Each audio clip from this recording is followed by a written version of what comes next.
Hello guys, welcome back to my channel. ఇవాళ మనం demon slayer manga continuation అయితే చేయబోతున్నాం. ఒకసారి ముందు ఎపిసోడ్లో ఏం జరిగిందో ఒకసారి రివైండ్ చేసుకుందాం.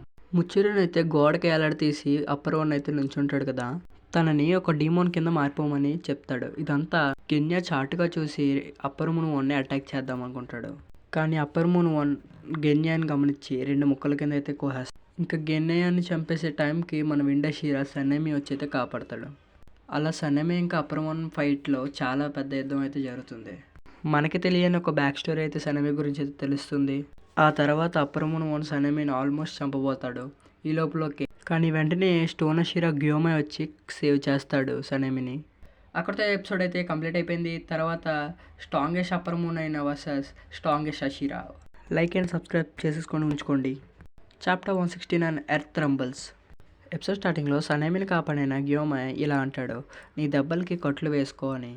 అప్పటి వరకు అప్పర్ మూన్ వన్ నేను చూసుకుంటా. ఇంకా కట్ చేస్తే గ్యోమై తన దగ్గర ఉన్న ఆయుధాన్ని తిప్పుతూ అప్పర్ మూన్ దగ్గరికి వెళ్తాడు. గాయస్, ఈ పేజ్ చూస్తేనే గ్యూస్ బంప్స్ అయితే వస్తున్నాయి మనకి. అలాంటిది థియేటర్లో స్క్రీన్ మీద పడితే వేరే లెవెల్ అయితే ఉంటుంది. స్ట్రాంగెస్ట్ అషిరా వర్సెస్ స్ట్రాంగెస్ట్ అప్పర్ మూన్. 6 కళ్ళు ఉన్న అప్పర్ మూన్ వర్సెస్ అసలు కళ్ళే కనబడిన స్టోన్ అషిరా. ఈ ఫైట్ ఎలాగొందో చూసేయండి. అద్భుతం. వాడి శరీరం పీక్ స్టేజ్లో ఉంది. ఇలాంటి బలవంతుని చూసి 3000 సంవత్సరాలు అవుతుంది. ఈ గాలి నన్ను వాడి మీదకి లాగేస్తుంది అని అప్పర్ మూన్ అయితే అంటాడు. ఇంకా గ్యోమై అయితే ఫైట్ మొదలు పెడతాడు. ఇంకా ఈ ఫైట్ గురించి చెప్పాలంటే మాటలు అయితే మనకు సరిపోవు. మామూలుగా లేదు ఫైట్ అయితే. అందరూ హషిరాలాగా గ్యోమై అయితే కత్తి అయితే ఉపయోగించాడు. తన గొడ్డలు ఇంకా ఐరన్ బాల్స్తో అయితేనే ఫైట్ చేస్తాడు. అసలు లిటరల్లీ కింద గాళ్ళు పక్కన ఫ్లోర్స్ కింద మన పడే నేల కూడా పిచ్చి పిచ్చిగా పగిలిపోయి అయితే ఉంటాయి. వాళ్ళిద్దరు ఘోరంగా అయితే ఫైట్ చేసుకుంటారు. Upper moon breath of the moon వాడదామని ప్రతిసారి మన గ్యోమై అయితే ఆపేస్తాడు. అలా గ్యోమై అప్పర్ మూన్ వన్ తలకైతే గురి పెడతాడు. కానీ అప్పర్ మూన్ వన్ తన కత్తితో అయితే తన చైన్ అయితే పగలగొట్టద్దామని చూస్తాడు. కానీ అది అవ్వదు. అప్పర్ మూన్ ఎంటుకలు అయితే కొన్ని కట్ అయిపోయి అయితే కిందడిపోతాయి. ఈ హెయిర్ కొద్దిగా గుర్తుపెట్టుకోండి, తర్వాత దీని గురించి మాట్లాడదాం. గ్యోమై వెపన్ గురించి అయితే ఇలా చెప్తాడు. ఆ గొడ్డలి ఇంకా ఐరన్ బాల్ ప్యూర్ ఐరన్తో అయితే తయారు చేశారు. చాలా హై లెవెల్ వెపన్. నా కత్తి నా మాంసంతో తయారు చేశా, కానీ అవి సన్లైట్ని బాగా పీల్చుకున్నాయి, అందుకనే నా కత్తి కరిగిపోతుంది. ఇలాంటి వెపన్ నా కాలంలో కూడా లేదు అని అప్పర్ మూన్ అంటాడు. Breath of the moon second form, breath of the stone fourth form అని వాళ్ళిద్దరు దారుణంగా అయితే ఫైట్ చేస్తారు. ఆఖరికి అప్పర్ మూన్ వన్ని బలంతో కొట్టలేమని గ్యోమైకి అయితే తెలుస్తుంది. నేను ఈ పవర్ని మూజాన్ దగ్గర యూజ్ చేద్దాం అనుకున్నా, కానీ మేము ఇక్కడ ఓడిపోతే మళ్ళీ మొదట కడతాం అని చెప్పి స్టోన్ అషిరా తన మార్క్ని అయితే అన్లాక్ చేస్తాడు. తర్వాత ఏం జరుగుతుందో చూస్తాం.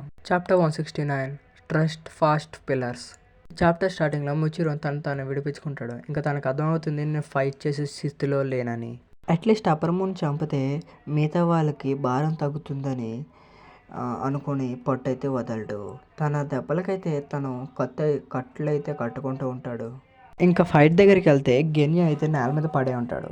గెన్యా, నువ్వు ఇంకా బతికే ఉన్నావా? నాకు కొంచెం హెల్ప్ చేయి, నన్ను పక్కకు తీసుకెళ్ళు. ఏంటి నువ్వు అంటుంది? నువ్వేం చేయాలనుకుంటున్నావు? నువ్వు మళ్ళీ మామూలుగా అవ్వగలవా? అప్పర్ మూన్ వన్ హెయిర్ మూల పడింది, వెళ్ళి దాన్ని తీసుకురా అని అంటాడు.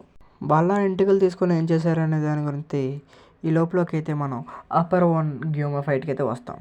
ఓ, నీకు కూడా మార్క్ వచ్చిందా? ఓ పాపం. పాపం ఏంటి పాపం? చూస్తే నీకు 27 ఏళ్ళు దగ్గరలో ఉన్నట్టున్నాయి.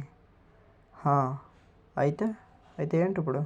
నువ్వు త్వరలో చనిపోతావు. మార్క్ వచ్చిన వాళ్ళు ప్రతి ఒక్కరు 25 సంవత్సరాల కంటే ఎక్కువ బతకరు. నువ్వు ఈ రాత్రి ఈ లోపలికి చనిపోతావు అని అప్పర్ మూన్ అయితే వన్ అంటాడు. గైస్, ఇక్కడ మనకు బిగ్గెస్ట్ రివీల్ అయితే అవుతుంది. మార్క్ వచ్చిన ప్రతి ఒక్కరు 25 ఇయర్స్కే చనిపోతారని గ్యోమైకి అయితే చెప్తాడు. హషిరాకి ఆల్రెడీ తెలుసు మార్క్ వచ్చిన 25 ఇయర్స్కే చనిపోతారని, కానీ హషిరాస్ ఎవరు అదైతే పట్టించుకోరు. హషిరాస్ ఎంత గొప్పోళ్ళు.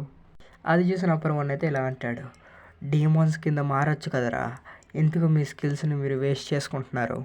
25 సంవత్సరాలకే పోవాలని ఉందా? అరే, మీ సలహాలు నాకు వద్దు. నువ్వు మాట్లాడే విధానంలో ఒక తప్పు ఉంది. తప్ప ఏంటది? నేనేం అబద్ధం మాట్లాడలే. ఉంది. గతంలో ఒకరు నువ్వు చెప్పింది తప్పు. గతంలో మార్క్ వచ్చినా కూడా ఒకళ్ళైతే బతికారు. షాక్ అయ్యావా? నేను చెప్తుంది ఏంటో అర్థమైంది కదా. అలా అనడంతో అప్పర్ మూన్ వన్కి చాలా కోపం అయితే వస్తుంది.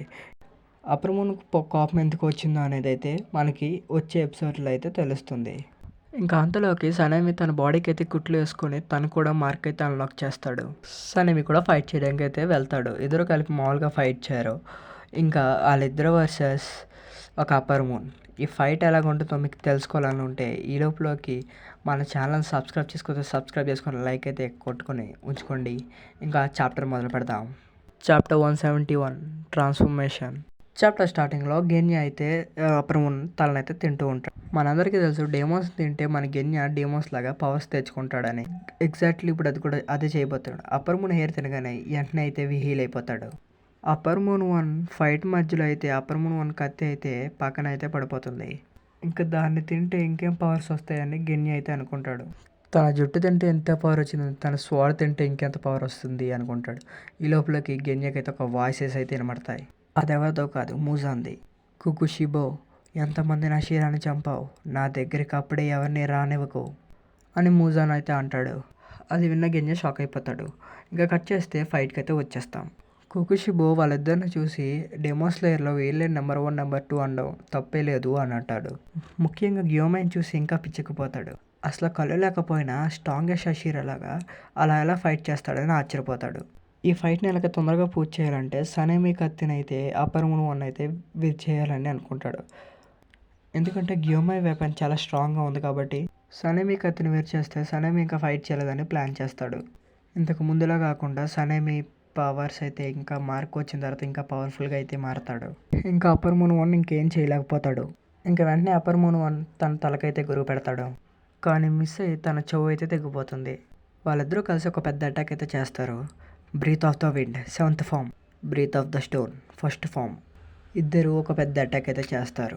వెంటనే తల నరికేద్దామని చూస్తారు. మళ్ళీ తిరిగి చార్జ్ ఇంకా రెడీ అవుతుంటే వాళ్ళిద్దరికి ఇంకా తిరిగి గాయాలైతే అవుతాయి. అప్పుడు మనకు రివీల్ చేసింది ఏంటంటే అప్పర్ మూన్ వన్ దూరం నుంచి కూడా అటాక్ చేయగలడు. ఏమైందని షాక్లో చూస్తే కట్ చేస్తే అప్పర్ మూన్ కినెమో అంటే తను వేసుకున్న బట్టలు అయితే చిరిగిపోతాయి. వెంటనే పొగల్లోంచి అయితే మెల్లగా బయటకు వస్తూ ఉంటాడు. తన కత్తి ముందు కంటే చాలా పెద్దగా ఉంటుంది. అందుకే వాళ్ళని అంత దూరం నుంచి కూడా అటాక్ చేయగలుగుతాడు.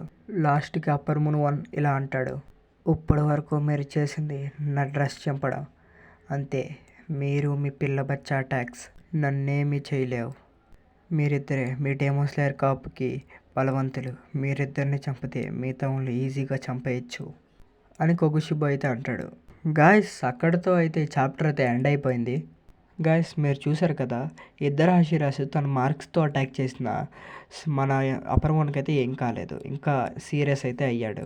అసలు గెన్యా టాంజిరో ఏం చేస్తున్నారు, మిగతా వాళ్ళతో ఏం చేస్తున్నారు, అసలు అప్పర్ మూన్ చంపుతారా లేకపోతే ఎవరైనా చనిపోతారా అని తెలుసుకోవాలని ఉంటే మీరు ఇప్పుడే ఈ ఛానల్ సబ్స్క్రైబ్ చేసి బెల్ ఐకాన్ అయితే ఆన్లో పెట్టుకోండి.